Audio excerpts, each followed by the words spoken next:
Good morning, everybody. Just noting that it's 9 a.m., so we can turn it over to our chair to get the meeting going.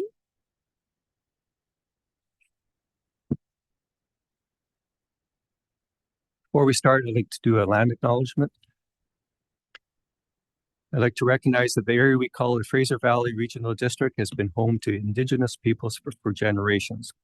There are 31 communities with reserve lands in the FVRD's jurisdiction, as many as 69 groups with interests in the area.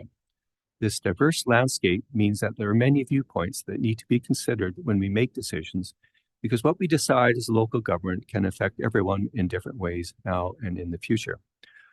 So as part of our collective responsibility, I commit that we continually examine the work we do to ensure that our projects, plans, initiatives, and discussion are guided by the principles of inclusion, collaboration, and reconciliation today and in the future.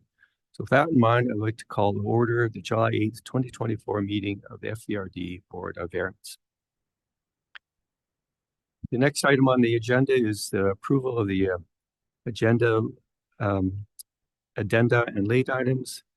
The motion is that the agenda late items for the Board of Variance hearing of July 8th, 2024 be approved, and that all correspondence and other information set to the agenda be received for information.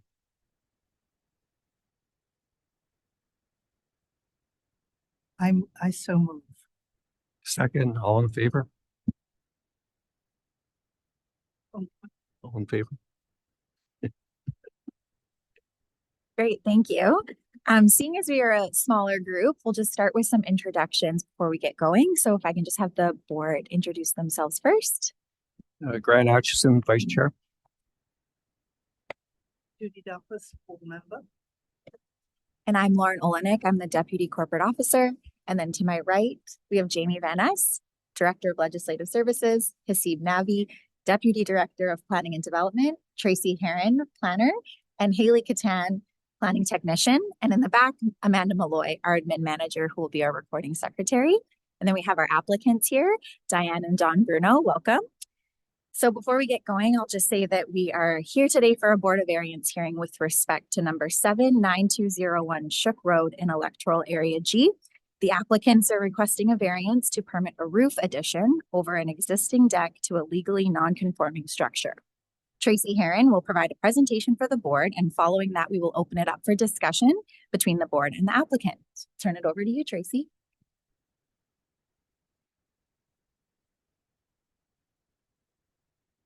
Okay, thanks, Lauren. Today we're addressing the Board of Variance application for user lot number 7 at 9201 Shook Road, which is known as Aqua Vista Estates, and that's located on Hatsig Island in Electoral Area G.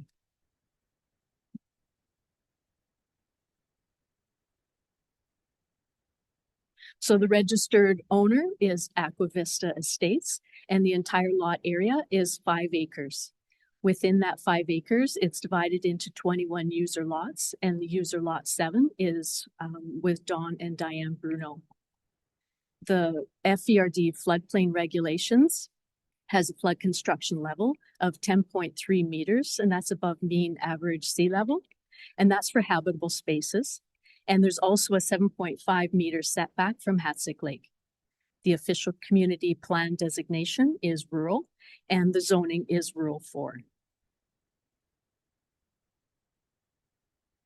So these images show the subject property. The image on the left shows the property location in relation to Hatsig Island itself. And the image on the right shows user lot 7 in relation to Aqua Vista Estates. So today, the request of the Board of Variance is for a roof addition over an existing deck. The photo on the left, it shows the gray area. That is the roof cover addition, and that's attached to the dwelling. And you can see on the right that it just slowly slopes or gently slopes kind of towards the back of the property. Again, we can see this site plan. The light gray area is the existing residence. The darker hatched area is the wooden deck underneath the roof cover. And then the dotted black line shows the roof addition, which is just over 1,000 square feet. So today, the Board of Variance must consider if the prohibition of the roof cover over the existing deck would cause the applicant undue hardship. And the applicant has provided the following reasons for hardship if the roof cover was to be removed. So for one, it would be costly to have the roof cover removed and disposed of. And the roof cover extends the deck life by protecting it from rot. And the roof cover also keeps the wooden deck dry when it's raining out, thus providing safety from slippery conditions. And one of the family members has a condition which does not allow them to be out in the direct sunlight. So the roof cover allows all family members to be outside on sunny days. And the Hatsick area has a unique connection to the family. And so having this outdoor space allows a sanctuary where the family can gather together and they can reminisce and they can bond. So today, if the Board of Variance finds that undue hardship would be caused to the applicant if Section 531(1) of the Local Government Act is complied with, the Board of Variance must state the exact nature of the hardship for the hearing's record.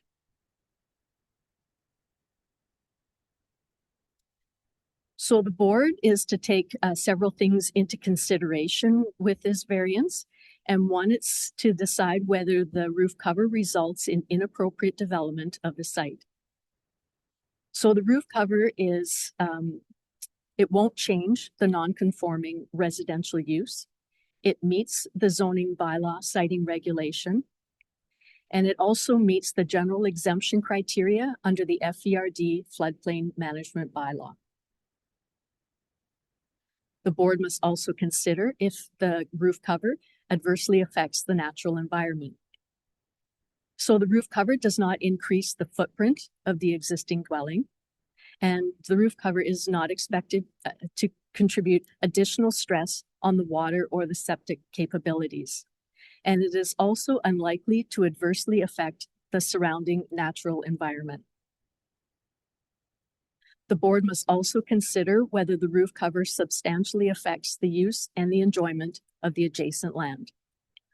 So the entire roof cover is located within the user lot, and the roof cover is lower than the height of the dwelling, which then does not impede the views from any of the other neighboring user lots.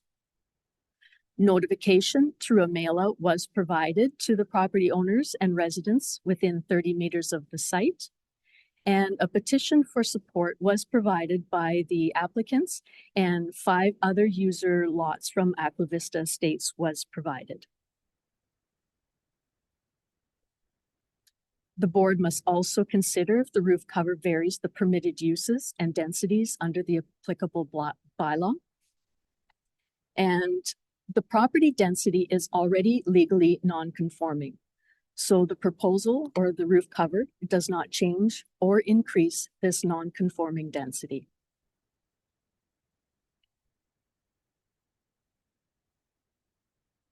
The board must also consider if the roof cover defeats the intent of the bylaw. And the intent of the bylaw is that non-conforming uses will cease at the end of the natural useful life cycle of a single family dwelling. And the intent is also to prevent further urban density development on Hatsick Island while bringing pre-existing developments into compliance. But the roof cover does, however, increase the scale of the legally non-conforming use.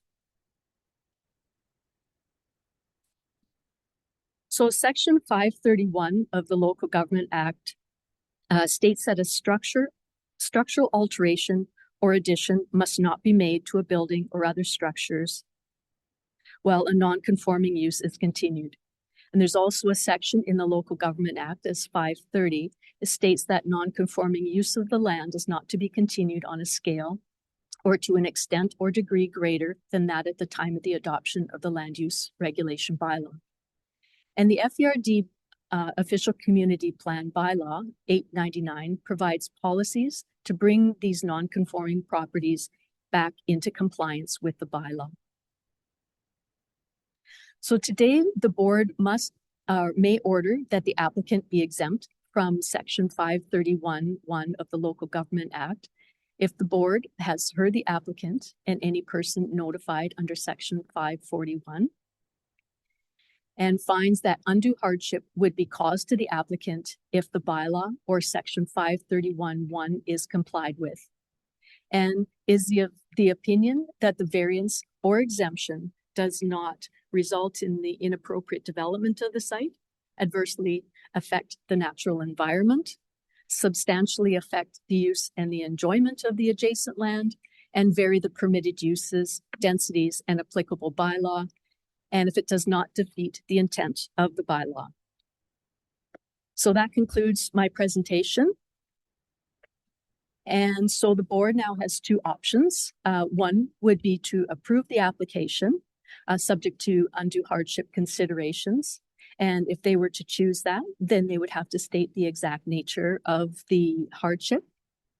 Or they could refuse the application. And again, they would have to state the reason for the refusal. And if refusal is chosen, then the roof cover over the deck would have to be removed.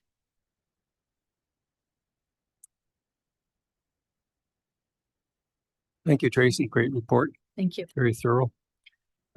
Do we want to deal with 6 before we go to the decision by the board?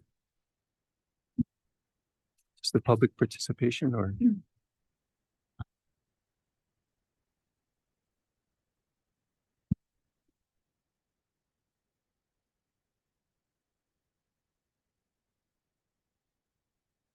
Sure, Grant, we can deal with that now. We do not have any members of the public joining us online at the moment. However, we do have one member of the public joining us in person. So if you did have a question relevant to this agenda, now would be your opportunity. The question? No? Okay, we can move forward.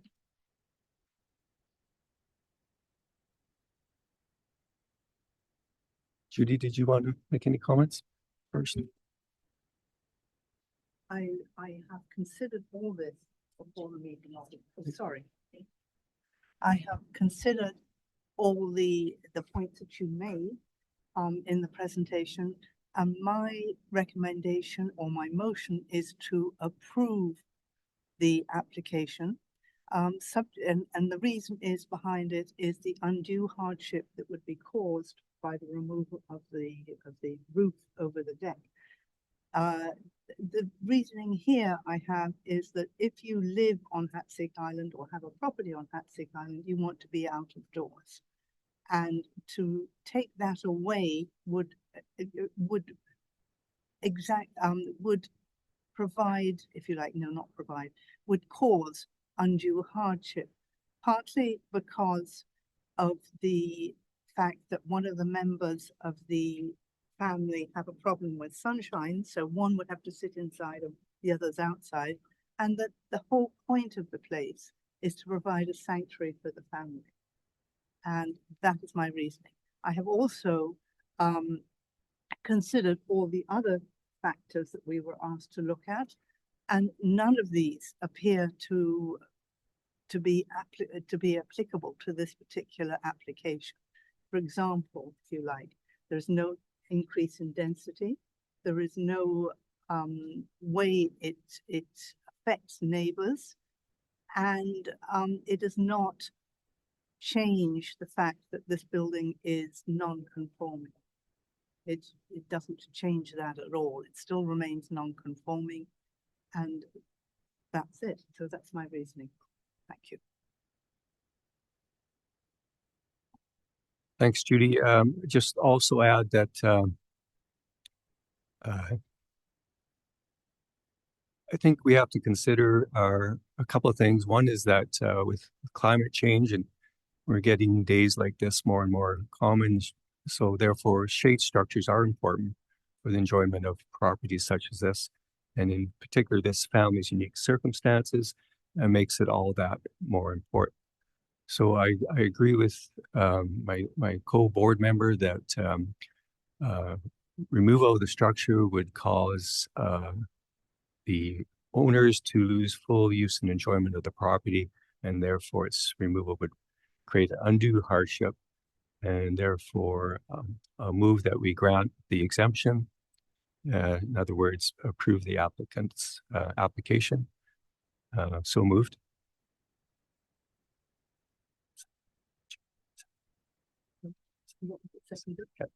Sure. Just before we make a decision, I just want to turn it over to the applicants. Just if you had any comments you wanted to add or anything you'd like to say at this point. No? Okay. Then a seconder would be great. So I'm seconding Grant's motion, All in favor? both of us. So moved. So